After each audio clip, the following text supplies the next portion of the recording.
So this is a story of Ming Moves the Mountain. It's a folktale by Arnold Lobel. So there was a man named Ming who lived with his wife in a small house right next to a very big, tall cliff and mountain. Now, Ming loved his house, but he did not love that mountain.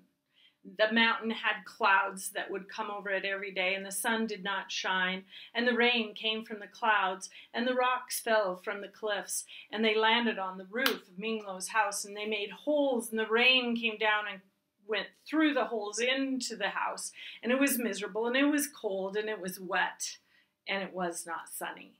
One day Ming wife said to him, "Husband, you must move the mountain. Go to the wise man and find out how we can move that mountain." So Ming went to the wise man. "Please help me move my mountain," he said. So the wise man thought, and finally he said, "Ming you must take the longest, tallest, largest tree that you can find and cut it down. And you and your wife must take this tree, and you must run as fast and as hard as you can with all your might, and run the tree into the side of the mountain, and in this way the mountain will move." Well, Ming thought that this was very strange indeed, but he knew it was a wise man, so he ran home and he told his wife, "This is what we must do." So they picked the tallest, biggest, widest, heaviest tree they could find. They cut it down, and they ran and hit against the mountain, and the tree broke, and the mountain did not move 1 inch. "Husband, go back to the wise man. We need a better way to move this mountain." So Ming went to the wise man, and the wise man thought and thought. And finally he said, "Ming you must take all of your pots and all of your pans and all of your spoons out of your house, and you and your wife must sit in front of this mountain, and you must bang these pots and these pans as loud as you can for as long as you can, and this is the way that the mountain will move." So Ming ran home, and he told his wife, and they gathered up their belongings, and they went out to the base of the mountain, and they sat with their pots and their pans, and they banged and they banged, and they made very much noise, and the birds flew and the rocks fell, but the mountain did not move 1 inch. "Husband, go back to the wise man. We need a way to move this mountain." So off Ming went back to the wise man. "That did not work," he said. So the wise man thought, and he thought, and after a while he said, "Ming you must go home and bake all the breads and cakes that you can, and then you and your wife must take these breads and these cakes up to the top of the mountain and offer them to the spirit that lives at the top of the mountain, and in this way you will get your mountain moved." So Ming ran home, and he and his wife baked all the baking they could, all of the cakes and all of the breads that they could, and off they went, and they climbed the mountain, and the wind blew, and the rocks fell, and pretty soon all of the breads and all of their cakes were gone into the wind, and they never saw the spirit, and the mountain did not move.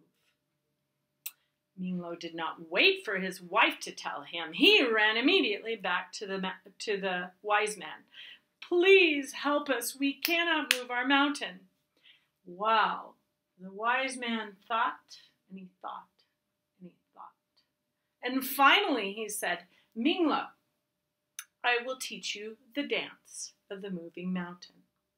You must go home and take all of your house apart, stick by stick, and bundle it up, and take all of your possessions and bundle them up. And then you must place them on your head, and you and your wife must turn to the mountain, and you must face the mountain and close your eyes. And then you will do the dance of the moving mountain. You will put your left foot in a place that is behind your right foot, and you will put your right foot in a place that is behind your left foot, and you will continue this for hours and hours, and when you open your eyes, you will see that the mountain has moved."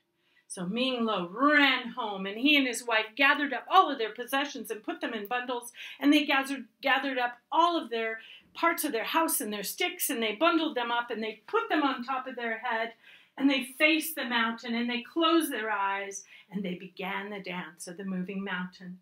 They put their left foot in a place that was behind their right foot, And they put their right foot in a place that was behind their left foot.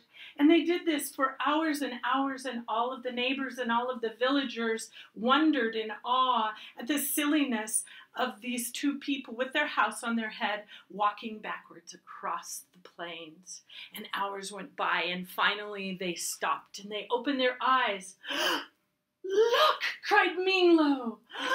"Look!" cried his wife. "The mountain has moved far away." And stick by stick they replaced their house, and bundle by bundle they put their possessions in their house.